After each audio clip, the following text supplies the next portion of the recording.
Hello दोस्तों, नमस्ते। आज की कहानी है ननंद भाभी।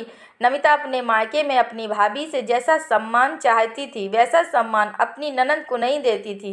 लेकिन कुछ दिनों में ही उसे यह बात समझ में आ गई और उसने यह संकल्प किया कि वह अपनी गलती सुधारने का प्रयास जरूर करेगी।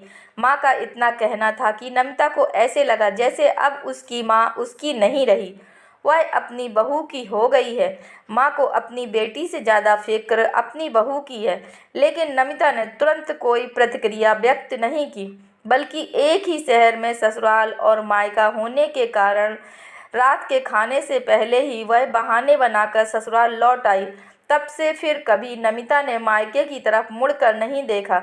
समय बीतता जा रहा था। नमिता का दुख और गुस्सा दोनों ही बराबर मात्रा में बढ़ता जा रहा था। 4 महीने पहले जब वह अपने मायके गई थी और वहां उसने जो देखा वह महसूस किया, उसके बाद दोबारा फिर कभी नमिता का मन अपने मायके जाने का नहीं हुआ। इस बात को पूरे 4 महीने बीत चुके हैं, लेकिन आज भी नमिता अपनी माँ से गुस्सा है। माँ, पिताजी, भाई और यहाँ तक कि उसके भाई की पत्नी यानी कि उसकी भाभी ने भी कई बार नमिता से घर न आने का कारण जानना चाहा, लेकिन उसने कभी भी किसी से अपने दिल की बात नहीं कही। बस अंदर ही अंदर परेशान होती रही। नमिता ने तो कभी सपने में भी नहीं सोचा था कि बहू के आते ही माँ के व्यवहार में इतना बदलाव आ जाएगा। उसे अपने ही घर में अपनी ही माँ पराई लगने लगेगी। माना कि उसका भाई माँ पिताजी का अकेला बेटा है और अब माँ पिताजी को भाई और भाभी के साथ ही रहना है। लेकिन वह भी तो उनकी इकलौती बेटी है। भाई की शादी से पहले तक नमिता को ऐसा कभी नहीं लगा कि माँ या पिताजी उससे कम स्नेह रखते हैं। परंतु भाभी के आने के पश्चात जब नमिता अपने मायके पहुंची तो उससे घर और उसकी माँ के व्यवहार में कई परिवर्तन देखे। माँ का अपनी बहू के प्रति अत्यधिक स्नेह व परवाह देख नमिता को बिल्कुल भी अच्छा नहीं लगा और वह चिढ़ गई। भला बहू से कौन इतना स्नेह रखता है? यह बात नमिता की समझ से बाहर थी। नमिता को अपनी माँ की और भी कुछ बातें पसंद नहीं आईं। पहले जब कभी घर पर कोई छोटे से छोटा सामान भी खरीदा जाता, माँ नमिता से अवश्य पूछा करती थी और फिर उसके कहे अनुसार ही घर पर कोई सामान आता। लेकिन अब की बार घर के सारे पर्दे नमिता की जानकारी के बगैर ही बदल दिए गए थे। वह भी वे पर्दे जिन्हें नमिता ने पसंद करके लगवाए थे। जब इस बारे में नमिता ने अपनी माँ से बात की तो माँ बड़ी सहजता से कहने लगी, अरे वो बहू को लाइट कलर के पर्दे पसंद है ना, इसलिए उसने सारे पर्दे बदल दिए। मैंने ही कहा उससे बदल दो यदि तुम्हें पसंद नहीं है, आखिर अब यह तुम्हारा ही घर है। माँ का ऐसा कहना न जाने क्यों नमिता को अंदर तक चुभ गया। उसे ऐसा लगा जैसे मायके से उसकी इज्जत कम होती जा रही है। तभी नमिता की भाभी आई और बोली, दीदी आपको टिक्की बहुत पसंद है ना, मैंने सारी तैयारियां करके रखी हैं, आपके लिए बनाकर ले आऊं? यह सुन नमिता को थोड़ा अच्छा लगा और वह तनकर बोली, हाँ बना लाओ।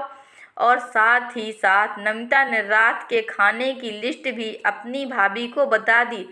तभी नमिता की माँ बोली, नमिता तुम भी जाकर किचन में बहू का हाथ बटाओ, वह अकेली यह सब नहीं कर पाएगी।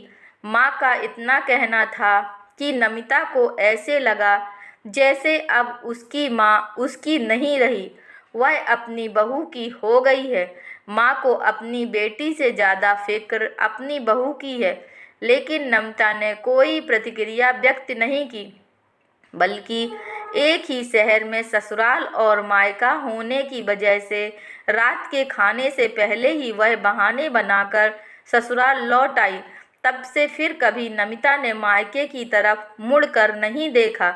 एक शाम जब नमिता बाजार से घर पहुंची तो उसने देखा कि उसकी ननंद अपने बच्चों के साथ घर आई हुई है। यह देख नमिता अंदर ही अंदर कसमसा कर रह गई। ननंद का आना उसे कतई पसंद नहीं था और उससे भी अधिक ननंद का यहाँ आकर हर बात पर हस्तक्षेप करना तो उसे बिल्कुल भी अच्छा नहीं लगता था। ननंद का ऐसा व्यवहार नमिता को अपने अस्तित्व के ना होने का बोध कराता था। अक्सर नमिता की ननंद अपने बच्चों की सारी जिम्मेदारी नमिता पर छोड़ देती थी और अपनी सहेलियों से आराम से बात करती या उनके घर चली जाती थी, जिसके कारण नमिता परेशान हो जाती थी और उस पर घर के सारे काम का बोझ आ जाता था। ऐसे ही कई छोटे छोटे कारणों के चलते नमिता और उसकी ननंद के बीच तनाव बना रहता था। ननंद को देखकर नमिता कुछ कहे बगैर ही सीधे किचन की ओर चली गई, क्योंकि वह जानती थी कि थोड़ी ही देर में ननंद के बच्चे अपनी फरमाइशों की झड़ी लगा देंगे।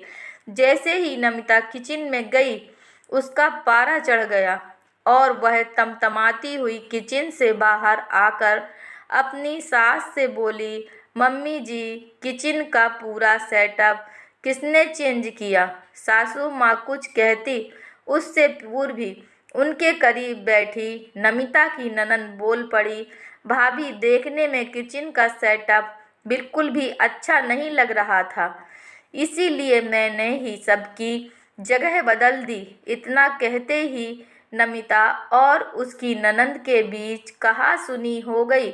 नमिता गुस्से से अपने कमरे में आ गई और रोने लगी। माँ से वैसे ही नमिता गुस्सा चल रही थी, सो उसने अपने पिताजी को फ़ोन पर सारी बात बताई।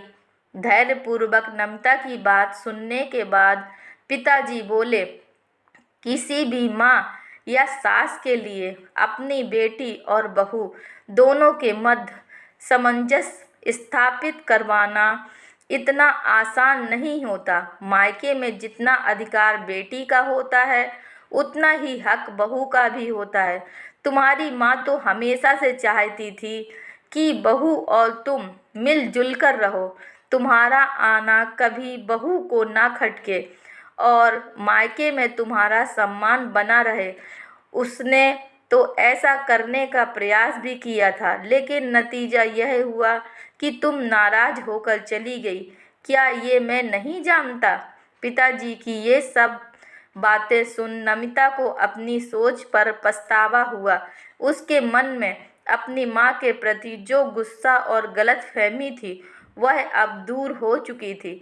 नमिता ये समझ गई थी कि माँ उससे कितना प्यार करती है, मायके में उसका सम्मान बना रहे, इसीलिए माँ ऐसा बर्ताव कर रही थी। नमिता को इस बात का भी एहसास हो गया कि ननंद और भाभी का रिश्ता दो प्रतिद्वंदियों का नहीं, बल्कि यह एक बहुत ही खूबसूरत व प्यारा होता है, जिसमें ईर्ष्या द्वेष के लिए कोई स्थान नहीं होना चाहिए, क्योंकि बेटी और बहू दोनों का ही घर में समान महत्व होता है।